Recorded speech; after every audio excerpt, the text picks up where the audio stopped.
Bonjour tout le monde et bienvenue dans cette nouvelle vidéo. Aujourd'hui, nous allons essayer de comprendre comment importer un fichier CSV sur RStudio et comment explorer les données dans ce logiciel. Tout d'abord, il faut savoir que R, c'est un logiciel open source qu'on peut trouver sur le net, qu'on peut télécharger facilement. Il est fait de packages de librairies pour pouvoir exécuter certains programmes et certaines fonctionnalités. Ce qu'il y a à savoir aussi, c'est que c'est un logiciel qui fonctionne avec des codes. Et je comprends que parfois ça peut nous faire peur, mais pour ceux qui débutent avec, donc il faut juste se mettre dans le bain et commencer à essayer de coder, essayer de voir un peu des tutoriels par-ci par-là. Et puis il y a beaucoup de documentation sur le net.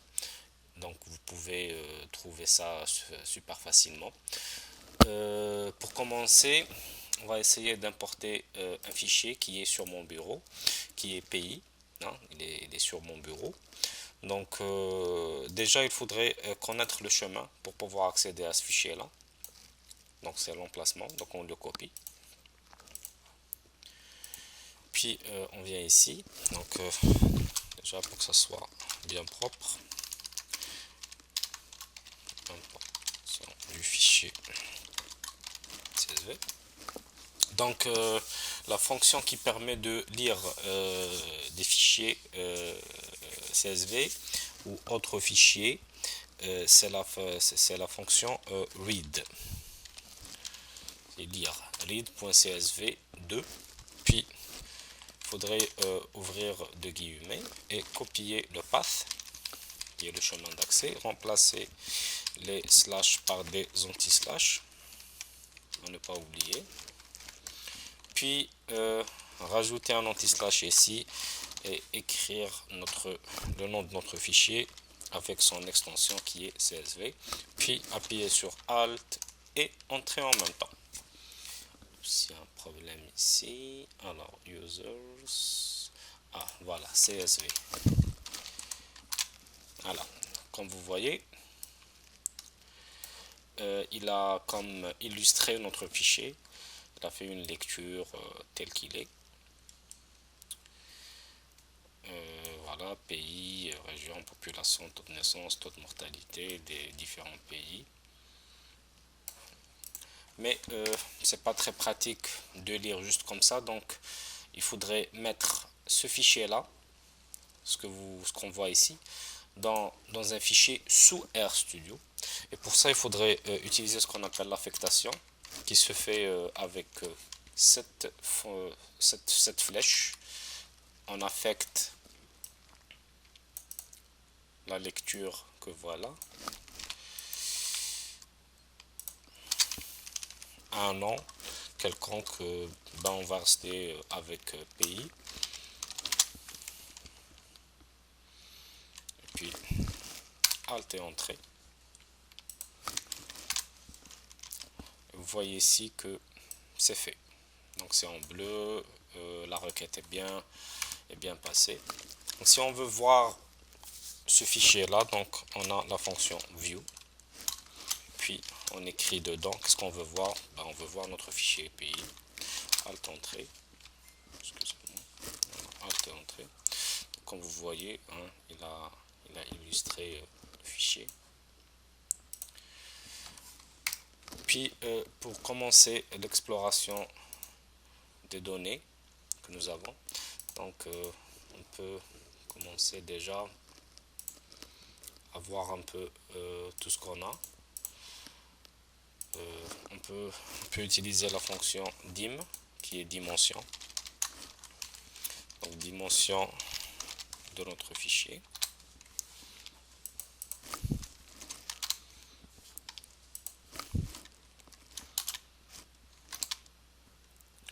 Donc ça nous dit que on a 227 lignes et 5 colonnes. On peut aussi voir la structure de notre fichier, la structure des données et de l'information qui se trouve à l'intérieur. Cette fonctionnalité est très intéressante parce que En fait, généralement, quand on fait des importations de fichiers CSV ou de fichiers texte, surtout quand on fait des importations de fichiers texte, donc tout est en texte, et puis ça nécessite des conversions, un peu de nettoyage, etc. Donc déjà, pour un point de départ, il faudrait qu'on sache quelle est la structure de nos data. Est-ce que c'est des integers, est-ce que c'est numérique, est-ce que c'est catégoriel, comme ici factor, quand on voit ici. Donc tout ce qui est catégoriel en RStudio, c'est factor.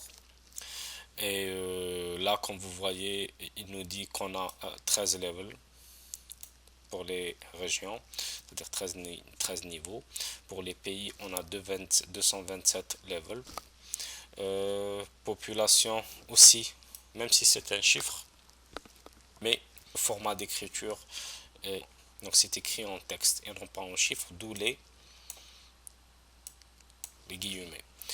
Puis taux de naissance, taux de mortalité, donc c'est numérique. On peut par la suite, peut-être dans un autre tutoriel, apporter des modifications par rapport à tout ça pour faire des analyses statistiques ou autres. Une autre fonction qui est names pour nommer nos variables. Donc juste les noms de colonnes. Donc nous avons pays, région, population, taux de naissance et taux de mortalité comme vous le voyez. Aussi, si on veut faire afficher juste les 6 premières lignes de notre dataset, donc c'est avec la fonction head pays. Et là, vous voyez que nous avons les 6 premières lignes avec les 5 variables, bien sûr. Même chose si on veut afficher les 6 dernières lignes, donc tail. Ça nous affiche les 6 dernières lignes, donc de la ligne 222 à la ligne 227. C'est pratique pour les fichiers qui sont très volumineux. C'est vraiment pratique. Aussi, ce que nous avons, c'est faire l'exploration variable par variable. Et tout ce qu'on a à faire, au fait, c'est par exemple si on prend head et on veut aller à une variable cible, on met le $, et là on a toutes nos variables qui s'affichent. Donc on veut peut-être voir les 6 premières lignes de région.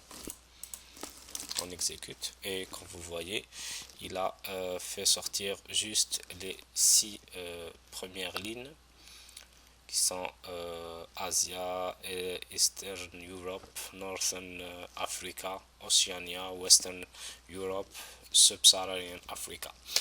Donc il a fait ressortir les 6 premières lignes de la variable région. Même chose si on veut faire un tail, pays et région. Même chose. Donc il nous fait ressortir les 6 dernières lignes de la variable région. Maintenant, si on veut par exemple afficher un nombre de colonnes spécifique, tout ce qu'on a à faire au fait c'est écrire par exemple pays. Donc on veut afficher notre fichier pays, mais avec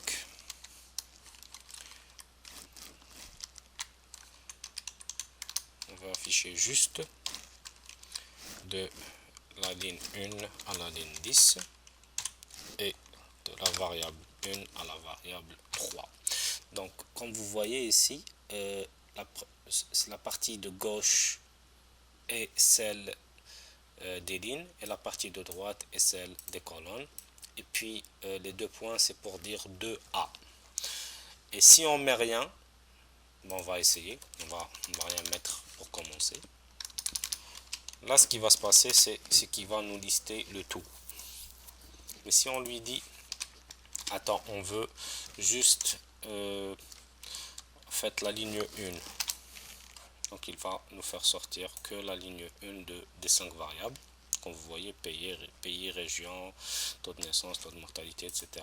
On lui dit par exemple affiche-moi de la ligne 1 à la ligne 3 avec toutes les variables. C'est ce qui va faire 1, 2, 3, mais et toutes les variables. Puis on saute ici, on lui dit, hop, juste la variable 1 qui est pays. Donc, pays. Il a fait ressortir les 3 lignes de la première variable, ou bien de la première variable jusqu'à la troisième. Et là, nous a fait ressortir 3 variables, pays, région, population, et les 3 lignes qui vont avec. Ben, ça sera tout pour ce premier tutoriel d'initiation à RStudio.